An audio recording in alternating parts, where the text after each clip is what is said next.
नमस्कार दोस्तों, आज मैं ज्योग्राफी के कुछ इम्पोर्टेंट्स क्वेश्चंस लेकर आई हूँ। चलिए देखते हैं। क्वेश्चन नंबर 1 क्या है। पृथ्वी ग्रह की संरचना में परिवार के नीचे क्रोड निम्नलिखित में से किस एक से बना है? तो लौह से, यानी ए ऑप्शन सही होगा।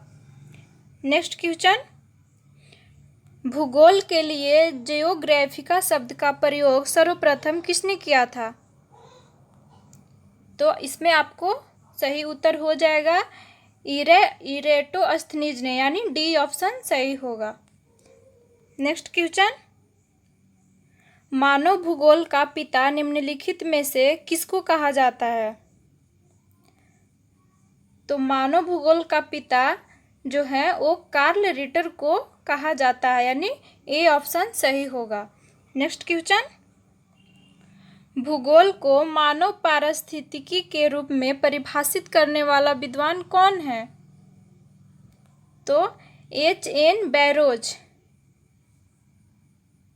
जो है वो भूगोल को मानव पारिस्थितिकी के रूप में परिभाषित करने वाले विद्वान हैं, यानी सी ऑप्शन सही होगा। नेक्स्ट क्वेश्चन, भू आकृति विज्ञान का जन्मदाता किसे माना जाता है? तो भू आकृति का विज्ञान का जन्मदाता जो है वो पेसेल, यानी ए ऑप्शन सही होगा। नेक्स्ट क्वेश्चन, भूगोल पृथ्वी को केंद्र मानकर अध्ययन करने वाला विज्ञान है, ऐसा किसने कहा था? तो इसका आपका सही उत्तर वारेनियस, यानी ए ऑप्शन सही होगा। नेक्स्ट क्वेश्चन, सौरमंडल के बारे में विश्व के समक्ष जानकारी प्रस्तुत करने का श्रेय किस विद्वान को है? तो कोपरनिकस, यानी ए ऑप्शन सही होगा। नेक्स्ट क्वेश्चन, सूर्य के चारों ओर घूमने वाले खगोलीय पिंड क्या कहलाता है? सूर्य के चारों ओर घूमने वाले खगोलीय पिंड जो है वो क्या कहलाता है? तो ग्रह कहलाता है, यानी ए ऑप्शन सही होगा। नेक्स्ट क्वेश्चन, भूगोल भूतल का अध्ययन है, ऐसा किसने कहा था? भूगोल जो है वो भूतल का अध्ययन है, किसने कहा था? तो कांट ने, यानी डी ऑप्शन सही होगा। नेक्स्ट क्वेश्चन, सौरमंडल में कुल कितने ग्रह हैं? तो 8 हैं। पहले 9 थे, अभी जो है वो 8 हैं। नेक्स्ट क्वेश्चन,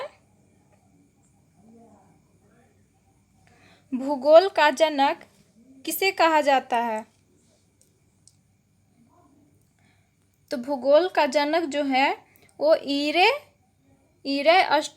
इरेटोस्थनीज को कहा जाता है, यानी बी ऑप्शन सही होगा। नेक्स्ट क्वेश्चन, पृथ्वी की 3 सकेंद्री परतों में ऊपर से दूसरी परत का नाम क्या है? तो सीमा, यानी बी ऑप्शन सही होगा। नेक्स्ट क्वेश्चन, कुल अक्षांशों की संख्या कितनी है? कुल अक्षांशों की संख्या जो है वो 180 है। नेक्स्ट क्वेश्चन, देशांतरों की संख्या कितनी है? तो 360, यानी ए ऑप्शन सही होगा। नेक्स्ट क्वेश्चन, निम्नलिखित नगरों में से कौन सा एक भूमध्य रेखा के सर्वाधिक निकट है? तो सिंगापुर जो है वो भूमध्य रेखा के सर्वाधिक निकट है, यानी ए ऑप्शन सही होगा। नेक्स्ट क्वेश्चन, निम्नलिखित में से किस देश से होकर कर्क रेखा नहीं गुजरती है? तो जायरे जो है वो जायरे से होकर कर्क रेखा नहीं गुजरती है, यानी सी ऑप्शन सही होगा। नेक्स्ट क्वेश्चन, अंतर्राष्ट्रीय दिनांक रेखा कहाँ से होकर गुजरती है? तो इसका सही उत्तर आपको हो जाएगा 180 डिग्री, यानी ए ऑप्शन सही होगा। ग्रीनविच किस देश में है? तो ग्रीनविच जो है वो यूके में है। नेक्स्ट क्वेश्चन, एक देशांतर को पार करने में दो स्थानों के स्थानीय समय के बीच क्या अंतर होता है? तो 4 मिनट का, यानी बी ऑप्शन सही होगा। नेक्स्ट क्वेश्चन, अंतर्राष्ट्रीय तिथि रेखा का निर्धारण किस वर्ष किया गया है? तो 1884, यानी डी ऑप्शन सही होगा। नेक्स्ट क्वेश्चन, निम्न में से कौन सा एक वलित पर्वत है? तो हिमालय जो है वो वलित पर्वत है। नेक्स्ट क्वेश्चन, पठारी क्षेत्रों में विश्व की कितनी प्रतिशत जनसंख्या निवास करती है?